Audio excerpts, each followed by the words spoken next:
Good morning po. Tayo po'y mag-aral ng salita ng Diyos. The book of Philippians chapter 4 verses 14 hanggang 17.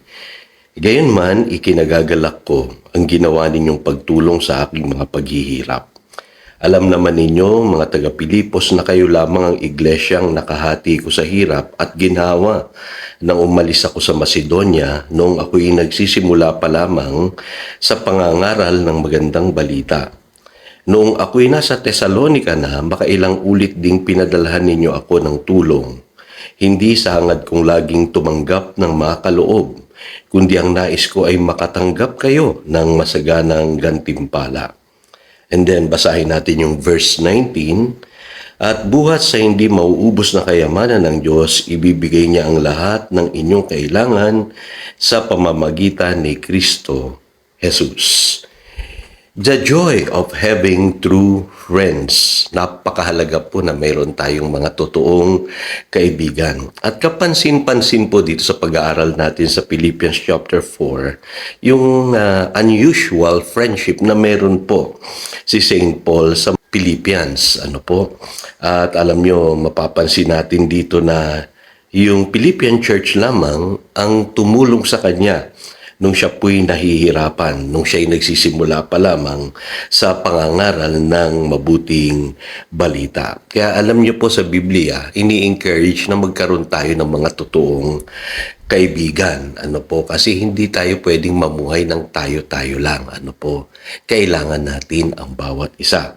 At ako rin ay naniniwala na sa pamamagitan po ng friendship ay marami tayong maaakay sa Panginoon. Marami tayong madidisciple at pwede pong lumago ang church. Dahil sa pamamagitan lamang po ng friendship. Pakikipagkaibigan. Kaya mapapansin nyo, ang mahalagang approach sa evangelism ngayon, dapat po ay relational po tayo. Relationship evangelism.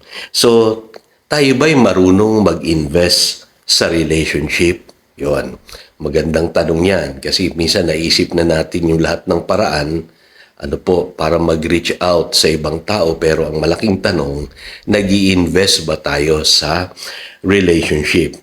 Kadalasan po sa panahon natin ngayon, toxic po ang mga nag-i-exist na relationship. Ang tao, gusto nila one-sided lang. Sila lang yung makikinabang, makasarili. Ika nga, yung kanilang nais at hindi nila nais na i-share yung bagay na meron sila. Balik na rin po natin yan. Tayong mga Christians, ang sabi sa Romans chapter 12 verse 10, be devoted to one another in brotherly love. Dapat po ganun tayo. Kung naghahanap ka ng totoong kaibigan, kapatid, mahalaga na dapat ikaw muna ang maging isang totoong kaibigan. Kaya may guidelines po ang Biblia dyan. Unang-una, dapat matuto kang manalangin para sa ibang tao. Sabi ng Biblia, pray for one another. James chapter 5 verse 16. Kailangan ipagpe-pray mo yung ibang tao. Malaki ang nagagawa ng panalangin. Kasi alam niyo po, hindi tayo nakapagbabago ng puso ng tao. Diyos lamang po ang nakapagbabago ng puso ng tao. Kaya para sa inyong kaibigan, mas mahalaga na ipanalangin niyo muna siya para maranasan niya yung pagkilos ng Diyos sa kanyang buhay. At kung hindi pa siya Christian, ay hipuin siya ng Diyos para makakilala sa ating Panginoong Hesukristo. Alam niyo po, ang dami ko pong nakitang mga tao na hindi naman sila Christian, pero nung sila po'y nagkaroon ng kaibigang Christian, na born again po sila. So maaaring yan ang panawagan mo, kapatid. Ipag-pray mo muna itong kaibigan mo para mailapit mo siya sa Panginoong Jesus. Ngayon, napakahalaga din na ikaw ay magtanim ng pag-ibig at higit sa lahat, oras at panahon.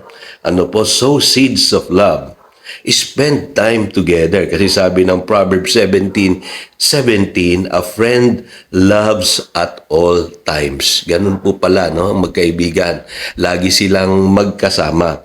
At ang sabi ng Biblia, ang napakahalagang katangian ng isang kaibigan ay yung makakasama mo siya sa panahon ng problema. Ang sabi diyan, and a brother is born for a time of adversity. Ano po, kailangan maaasahan ka. Naalala ko po yung 4 na magkakaibigan na inilapit nila yung kanilang kaibigan na paralitiko kay Jesus. Ano po sa Mark chapter 2 verses 1 to 5. At nakakatuwa po, sabi ng Biblia, Jesus saw their faith. Nakita ng Panginoon yung pananampalataya nitong magkakaibigan na ito. Ano po, kasi alam niyo po, iba po pag sama-sama kayong naniniwala at nananalangin para sa isa't isa.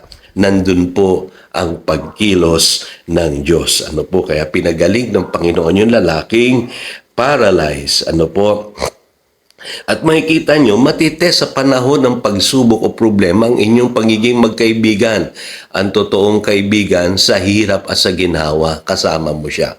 Katulad po ng mga kaibigan ni San Pablo. Tumutulong sila kay San Pablo sa lahat ng pagkakataon. Ano po? Yun po ang totoong kaibigan. At higit sa lahat, mapapansin ninyo dapat iminomodel natin yung buhay natin sa ating mga kaibigan. Tayong mga Christian, sabi nga, dapat makita sa atin ang ating Panginoong Hesukristo. Ano po? Sabi sa 1 Corinthians 11:1, sabi ni St. Paul, "Follow me as I follow Christ." Kasi nangangailangan sila ng susundan.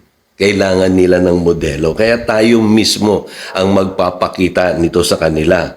Tandaan nyo, sabi po sa 1 Corinthians 15 verse 33, bad company corrupts. Kasi pwede silang mahawa ng mga maling impluensya.